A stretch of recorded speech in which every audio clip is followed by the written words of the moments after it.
Hello साथियों, मैं कुलदीप आपके अपने परिवार न्यू ब्रिलियंट कोचिंग में आपका हार्दिक स्वागत करता हूं। जैसा कि आप लोग जानते हैं, हम हिंदी में छंद टॉपिक पढ़ रहे थे और छंद लगभग समाप्ति की ओर है। बस थोड़े से एक क्लास, केवल यही पार्ट, यही अंत, केवल ये आखिरी क्लास है जिसको आज हम पढ़ाएंगे आप लोगों को। और छंद में बिल्कुल अंत है ये एकदम आपका। छंद में पढ़ेंगे हम लोग क्या पढ़ते हैं, हिंदी। और हिंदी में जो टॉपिक पढ़ते हैं उस टॉपिक का नाम क्या बच्चों, छंद है। कई सारे पाठ हम छंद में कई सारे पाठ पढ़ चुके हैं और आज का जो टॉपिक है, आज का जो पाठ है वो हमारा छंद का आखिरी पार्ट है। इसमें हम पढ़ेंगे दशमाक्षर सूत्र। छंद में एक आता है बच्चों क्या, दशमाक्षर सूत्र आता है एक बच्चों। दशमाक्षर एक आता है दशमाक्षर सूत्र। जो दशमाक्षर सूत्र होता है बच्चों, ये जो हमारा दशमाक्षर सूत्र आता है, इसमें छंद का बहुत ही महत्वपूर्ण, मतलब मात्राओं का बहुत ही योगदान होता है। तो इसको ध्यान से समझिएगा आप लोग। दशमाक्षर सूत्र जो होता है, इसका सूत्र ये है, या माता राजभान सलगा। क्या बच्चों, या माता, या माता, या माता राजभान, या माता राजभान सलगा, या माता राजभान सलगा।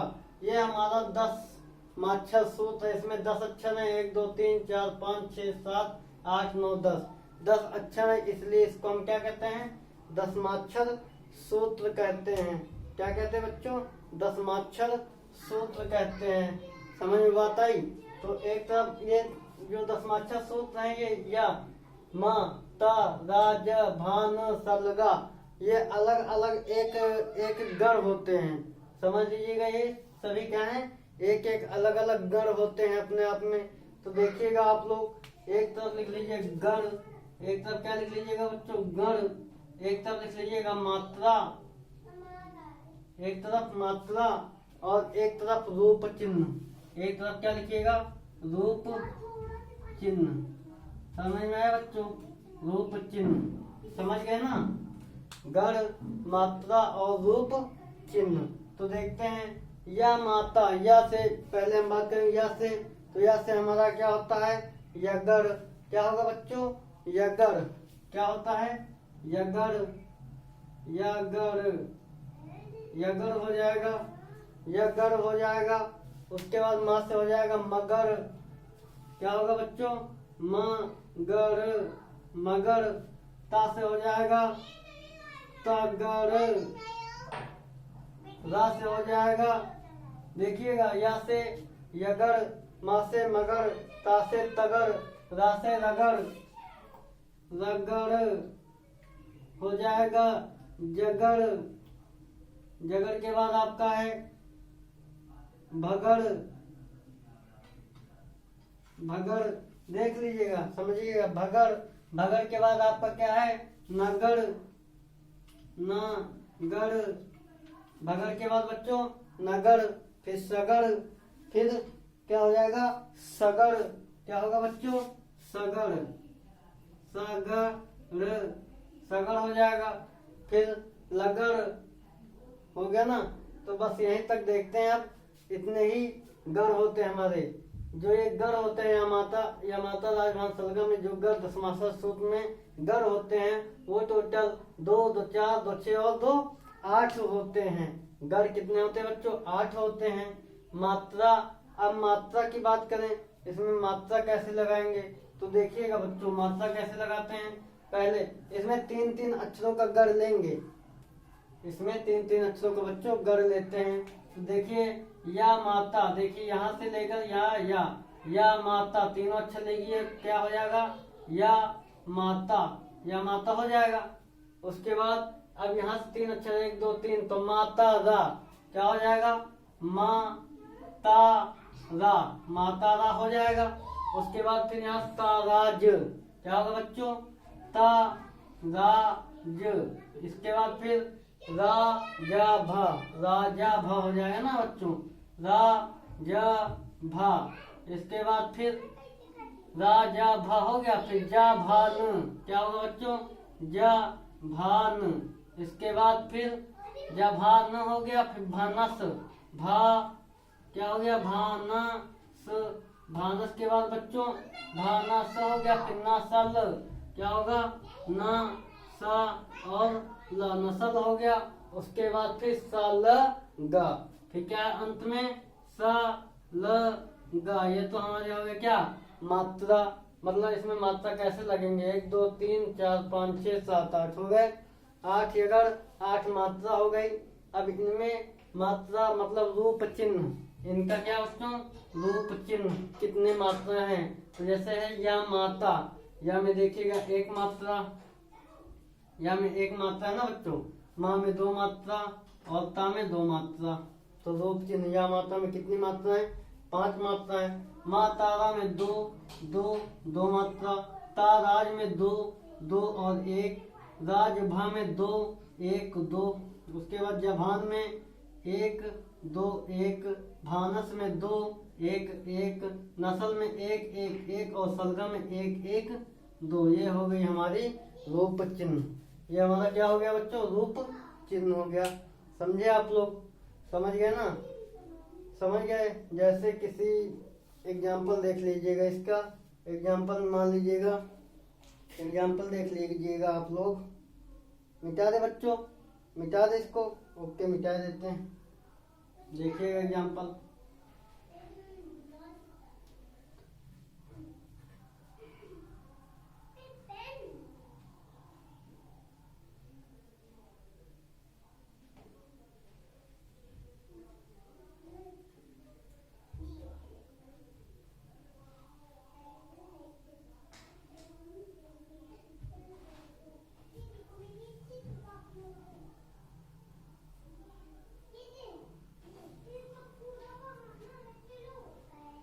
एग्जाम्पल देख लीजिएगा। जैसे कोई एग्जाम्पल ले लीजिएगा इसका, कोई एग्जाम्पल इसका ले लीजिए। जैसे हो जाता है हमारा राम जाता, राम जाता रा, राम जाता रा।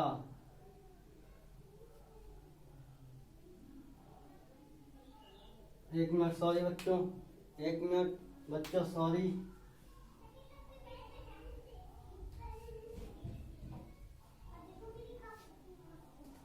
मात्रा इसके नियम बनाने के लिए जैसे है लगड़ हो गया, तगड़ हो गया, जगड़ हो गया। जैसे एग्जाम्पल में लिख लीजिएगा आप लोग, उदाहरण में, उदाहरण इसका ले लीजिएगा। जैसे कहीं पर लिखा जाता है 3 अक्षरों का, 3 वर्णों का एक शब्द लिखा आ जाएगा, 3 वर्णों का एक शब्द लिखा आ जाएगा। जैसे तराज, तराज हो गया, तो तराज में कितनी मात्रा है, तो 1 2 1। समझे बच्चे। जैसे मानस हो जाएगा, मानस कहीं पर लिखा आ जाएगा, तो मानस में कितनी मात्रा है, तो 2 1 1। ये हमारे क्या होते हैं, ये हमारे दशमाक्षर सूत्र से दशमाक्षर सूत्र में विलुप्त होते हैं, विलुप्त होते हैं। समझ गए बच्चों। तो आप लोग को घबराना नहीं है। अगर ऐसे 3 वर्गों के अक्षर मिल जाएं तो उनमें आप लोग मात्रा लगा लीजिएगा। हम मात्रा बनाने के नियम और मात्रा लगाने के नियम पहले ही क्लास में आप लोगों को बता चुके हैं। इससे आपको परेशानी नहीं होनी चाहिए। जैसा कि मैं समझता हूँ आप लोग समझ गए होंगे कि छंद में अब आपको कोई परेशानी नहीं होगी। ओके दोस्तों, चलो देखते हैं। अब हमारा छंद खत्म हो गया बच्चों। जब छंद खत्म हो गया तो हम आज अगला टॉपिक पढ़ेंगे। अगला टॉपिक पढ़ते हैं बच्चों छंद में, आज हिंदी में हम अगला टॉपिक पढ़ेंगे।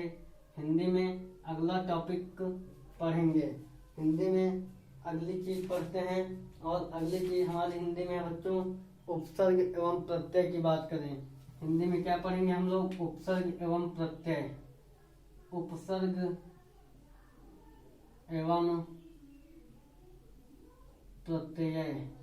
बात करें बच्चों उपसर्ग एवं प्रत्यय की, तो ये पेपर की वनडे एग्जाम के नज़रिए से यूपी लेखपाल जिस भी एग्जाम में हिंदी पूछी जाती है उसमें लगभग 4 क्वेश्चन उपसर्ग और प्रत्यय से रखे जाते हैं। तो इसको इसको अच्छी तरह भली भांति समझ लीजिएगा बच्चों, समझ लीजिएगा। ठीक, जो हमारा पहला है, हम जिसको उपसर्ग कह रहे हैं बच्चों, उपसर्ग। जो ये उपसर्ग होता है बच्चों, जो ये उपसर्ग होता है, उपसर्ग, तो उपसर्ग की परिभाषा जो होती है, जो उपसर्ग की परिभाषा होती है वो दो, देखिएगा उपसर्ग जो है हमारा दो शब्दों से मिलकर बना है। पहला तो उप, पहला क्या होगा बच्चों, उप, और दूसरा होगा सर्ग, उपधन सर्ग, दो अक्षरों से मिलकर बना है उपधन सर्ग। उप का मतलब होता है समीप, उप का मतलब क्या होगा बच्चों, समीप होगा।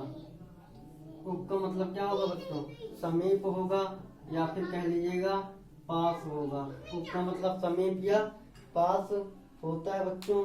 और सर्ग का मतलब होता है रचना करना या रखना। सर्ग का मतलब क्या होगा बच्चा, रचना करना। क्या होगा, रचना करना होता है, समझ गए।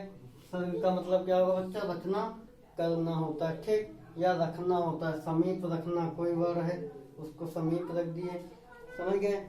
समझ गए होंगे आप लोग, आशा करता हूँ आप लोग समझ गए होंगे। चलो आगे देखते हैं, आगे देखते हैं इसकी परिभाषा की बात करें बच्चों, इसके डिफिनेशन की बात करें। यदि हम इसके डिफिनेशन की बात करें तो डिफिनेशन इसकी देखिएगा, किसी भी शब्द के शुरू में क्या होता है बच्चों, जो ये उपसर्ग होता है ना, ये किसी भी शब्द के शुरुआत में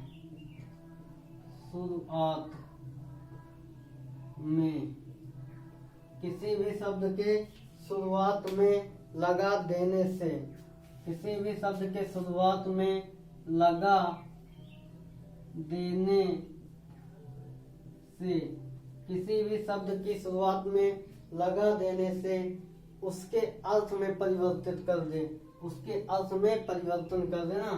किसी भी शब्द के शुरुआत में लगा देने से उसके अर्थ में परिवर्तन कर दे, उसके अर्थ में क्या हो, परिवर्तन हो जाए, उसको हम क्या कहते हैं बच्चों, उपसर्ग कहते हैं। उसको क्या कहेंगे, उपसर्ग कर दे, उपसर्ग कहलाता है, उपसर्ग कहलाता है। समझ गए बच्चों, क्या कहलाता है हमारा, उपसर्ग कहलाता है। किसी भी शब्द के शुरू में लगा देने से उसके अर्थ में परिवर्तन कर दे, उसको हम क्या कहते हैं बच्चों, उपसर्ग कहते हैं। जैसे कि उदाहरण देख लीजिएगा, जैसे उदाहरण आप लोग देख लीजिएगा, जैसे मान लीजिए हार है, जैसे क्या है बच्चों, हार, हार मतलब क्या होता है, माला होता है।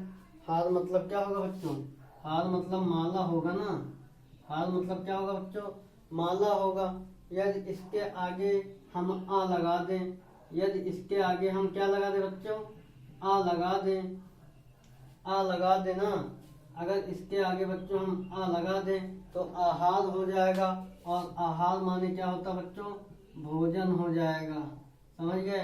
देखिएगा शब्द तो परिवर्तित हुआ भी है और उसका अर्थ भी परिवर्तित हो गया है, समझे बात, उसका अर्थ भी क्या हुआ है, परिवर्तित हो गया है।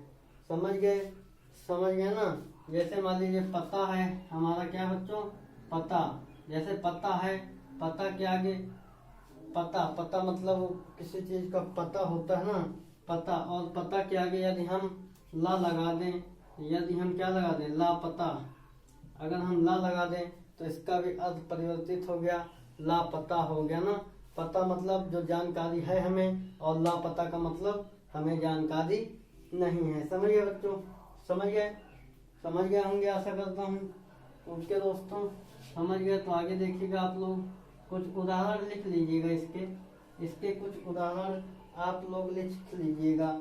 जैसे कि होता है हमारा, जैसे कि मान लीजिएगा मान है, मान लीजिए क्या, मान, जैसे ये है मान, क्या बच्चों, मान है ना, मान के आगे यदि हम अप लगा दें तो अपमान हो जाएगा। समझ गए बात, मान के आगे हमने क्या लगाया, अपमान, मान के आगे हमने अप प्रत्यय लगा दिया, मान के आगे हमने अप प्रत्यय लगा दिया तो हमारा क्या हो गया, अपमान हो गया। समझ गए। इसी तरह मान लीजिएगा बला, इसी तरह मान लीजिए क्या बच्चों, बला है, बला, बला के आगे यदि हम दू लगा दें तो हमारा देखियो बला था, बला शब्द था, बला शब्द के आगे हमने दू प्रत्यय लगा दिया तो हमारा क्या हो गया, दोबला हो गया। समझ गए, दोबला हो गया ना। समझे आप लोग। जैसे मान लीजिए एक मिनट दोस्तों, जैसे मान लीजिए हम लोग हाजिर, क्या चीज, हाजिर हैं। जैसे मान लीजिए कोई उदाहरण है हाजिर, कोई उदाहरण क्या है बच्चों, कोई उदाहरण है हमारा, एक मिनट दोस्तों इंक डाल लिया जाए।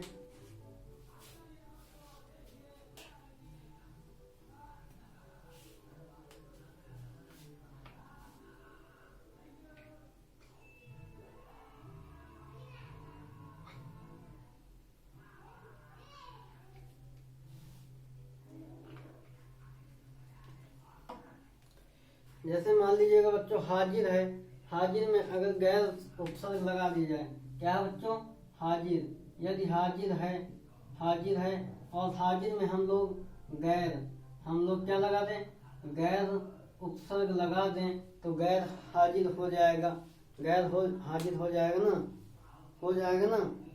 समझ गए, हो जाएगा गैर हाजिर। इसी तरह जैसे हमारा अपराध है, सॉरी अपराध नहीं, समझ गए बच्चों, ये तो हमारे हुए क्या, उपसर्ग। अब हम बात करते हैं प्रत्यय की, बात करते हैं हम लोग प्रत्यय की बात करें, प्रत्यय की बात करते हैं हम लोग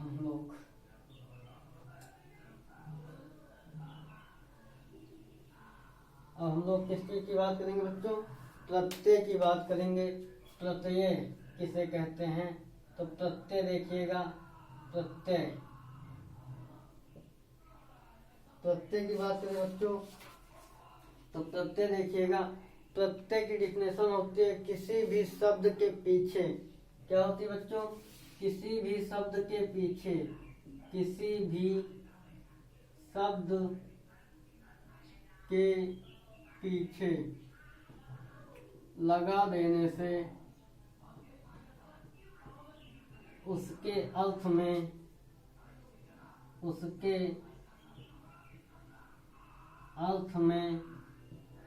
परिवर्तन हो जाए,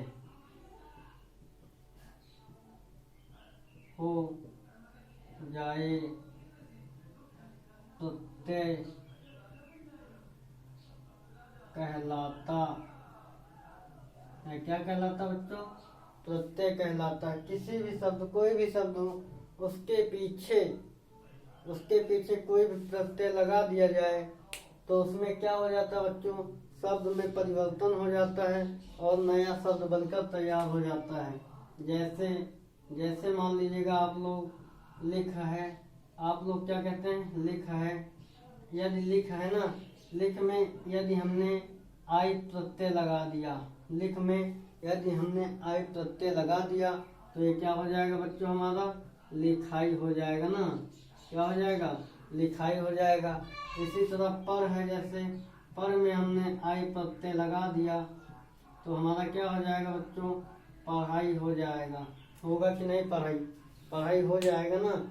इसी तरह बात करते हैं जैसे सेठ, जैसे मान लीजिए क्या, जैसे मान लीजिएगा सेठ आपका क्या चीज हो जाएगा बच्चों, जैसे आपका मान लीजिएगा सेठ है, मान लीजिए क्या बच्चों, सेठ।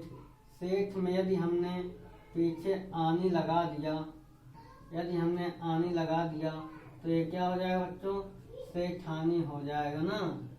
क्या हो जाएगा बच्चों, सेठानी हो जाएगा। समझ में बात आई बात समझ में, क्या हो जाएगा, सेठानी हो जाएगा। ठीक उसी तरह समझ गए बच्चों, समझ गए ना। तो आज आपको ये क्लास कैसे लगी, अच्छी लगी हो तो लाइक करें, वीडियो को शेयर करें और हमारे चैनल न्यू ब्रिलियंट कोचिंग को सब्सक्राइब करें, जिससे आप लोगों को हम लाइव क्लासेस दे सकें। आप लोग कोशिश किया करें, आप लोग कोशिश करें कि जितनी भी जल्दी हो सके हमारे सब्सक्राइब 1000 पार हो जाएं, जिससे हम आप लोगों को लाइव क्लासें दे सकें। ओके दोस्तों, जय हिंद, जय भारत।